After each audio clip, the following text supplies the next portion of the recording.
यार आपसे मुझे ये पूछना है कि भाई आप क्यों कर रहे हो ये सब पॉडकास्ट हाँ ये तो मतलब you are a comic yes guy, you are amazing in your talent, but अब मुझे ये समझना है कि आपको कंटेंट क्रिएशन और पॉडकास्टिंग में what is your end game in this, what is your why?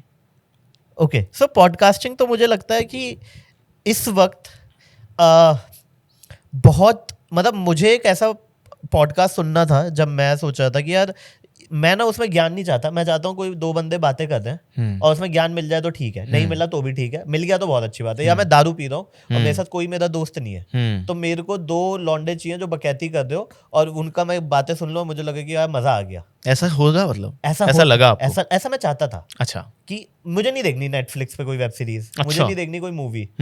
Her time आपको नहीं होता ना, आप एक इंटेंट के साथ नहीं आते ना। कभी कभी जैसे बहुत पहले श्रीमान श्रीमती आता था, देख बाय देख आता था, वो होते थे वहीं पे देखा, वहीं से बाहर निकल गए, खत्म। That's right. बट पॉडकास्ट में आप एक इंटेंट के साथ जाते थे हमेशा कि अच्छा ये लॉ ऑफ अट्रैक्शन पे बात कर रहा है तो लॉ ऑफ अट्रैक्शन जानेंगे आप। मतलब मुझे जितना समझ में आया कि जब भी आप किसी इंटेंट के साथ किसी भी चीज को पढ़ते हो ना, आपका पर्पस पहले ही डिफीट हो चुका है।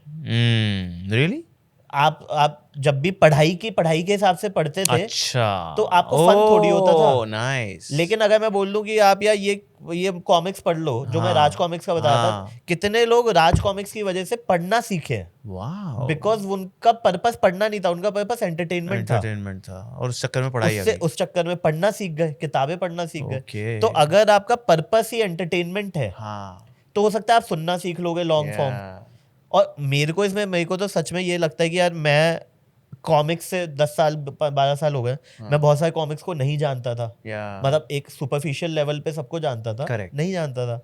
इसी बहाने सबसे नोन हो गया, मैं सबको जानता हूँ, उनकी पर्सनल लाइफ बहुत लोगों की पता है। अब क्योंकि मैं एक एंटरप्रेन्योर वाले उसमें भी हूँ सर्कल में, तो मैं उनको भी जान जाऊंगा। तो इससे बेटर क्या है, मैं सीख भी रहा हूँ और मेरे को क्योंकि पता है कि मैं एक ऐसा प्रोडक्ट बना सकता हूँ कि वो बंदा हंसता रहेगा या एटलीस्ट गिगल करता रहेगा। वो ऐसा नहीं होगा कि यार अबे यार हैवी हो गया है, बीच में ब्रेक लेते हैं, चाय लेके आते हैं फिर सुनेंगे। वो दारू के साथ भी सुन लेगा। आई थिंक अमेजिंग थॉट कि कॉमिक के अंदर पढ़ाई ढूंढ ली, पॉडकास्ट हंसते हंसते कुछ ना कुछ सीख लिया। जब आप किसी इंटेंट के बिना किसी चीज को करते हो ना, तब उसके ऊपर जो मिलता है वो आपको ज्यादा इम्पैक्ट करता है एज कम्पेयर टू जब आप किसी डायरेक्शन के साथ। क्योंकि जितने लोग मोटिवेशनल सेशन भी दे रहे हैं, क्या आप उस सेशन के बाद मोटिवेट होते हो? नहीं, आप आधे घंटे बाद वापस किसी दूसरे को सुन लेते हो और अच्छा फील करके सो जाते हो। मैं समझ गया कि तुम्हारी कॉमेडी में कुछ सीरियसनेस है, राइट, और वो यहाँ से निकल के आ रही है with an intent to help someone. I think मुझे भी एंड गोल नहीं पता, बट आई थिंक जर्नी मजा आ रहा है जब तक ठीक है। वरना स्टैंड अप तो मैं करता ही हूँ, लाइव शो चल ही रहे हैं, तो as long as I am enjoying. And मुझे एक और चीज जो लगती है कि आपको चेंज करते रहना चाहिए कुछ ना अपनी art form. You should have a challenge life में, चैलेंज होना चाहिए। मेरा कंटेंट क्रिएशन का एक रीजन ये भी था that while it's is a give back, but insta हर कोई इतने क्रिएटर बन रहे हैं और क्या चल रहा है, हमने कहा हम भी ट्राई तो करेंगे। क्या पता, मतलब अगर नई चीज है, अगर फेल भी होना है तो पता तो चले कि फेल हो सकते हैं, कि एटलीस्ट हमने ट्राई किया था। भाई ना जीवन फेल हो गए, जीवन में वही रहता है कि भाई एफर्ट तो मारेंगे, हम भी एफर्ट तो मारेंगे। काश नहीं बोला ना। ब्रांडिंग भाई साहब, ब्रांडिंग है सर की। There is a reason why this guy was marketing head. Plug it. काश से आकाश।